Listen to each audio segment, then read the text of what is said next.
Okay, in this video I'm going to take a look at the torque limiter. That's the map here. Windows often finds this, so it's not that difficult to find, and the shape is fairly characteristic. This one has got 4 little bumps. Sometimes there are 3 little bumps, sometimes only 1, and occasionally 2.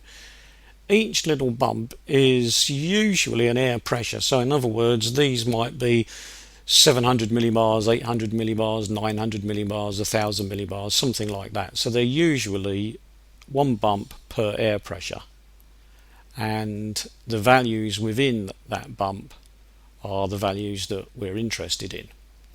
And so if the manufacturers decided that air pressure wasn't that important, then they would decide that they could have less of these little bumps. And if we look at that in more detail, we can see what we've got here is not quite the values I said, but we've got 700 millibars, 800 millibars, 850 millibars and 900 millibars.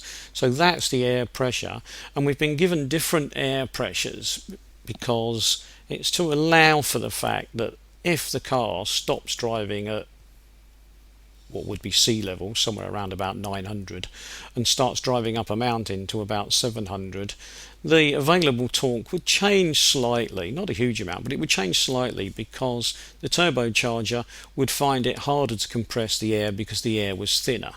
So that's why this is different, but in fact the difference is not very great on here.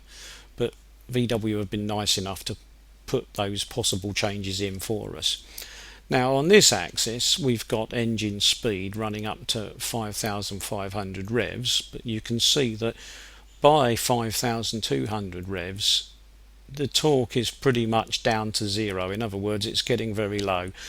By the time we get to 5,400 you can see how low it's got, and by the time we get to 5,500 the actual torque has been limited to 0. All of this is designed to protect the engine. So the torque, which is this value on the output of the map, has been given a maximum value of 377 newton meters.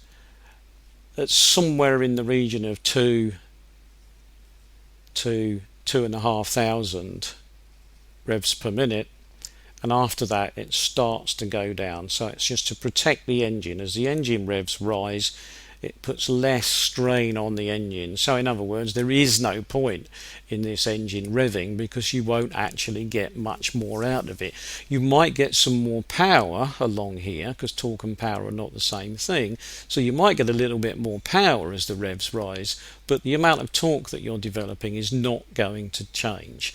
If anything, it's going to go down in order to protect the engine. And as before with these things, the value that we're using here is 0.1 for torque, so we're using a factor of 0.1. So we've got torque map, torque in newton meters, 0.1. We've got air pressure, no factor, so it's still 1. It's atmospheric pressure or air pressure, it's HPA or millibars, which is the same thing. And if we look at the other axis, we've got engine speed, revs per minute, and we're using 0.5 as before. So it's pretty much what you would see if you were looking at an EDC17 file, so no great change. Works just the same way pretty much. So in other words, what we've got is just a method of making sure that the driver's wish is not requesting a value that is just going to break the engine. So in other words, this is sort of like stepping in after the driver's wish and saying, no, we don't want those figures, because if we use those figures the clutch is going to rip, the gearbox is going to break. In other words, something is going to give, it's not going to be okay. So that's what this map is doing really. Okay, I'll stop at that point.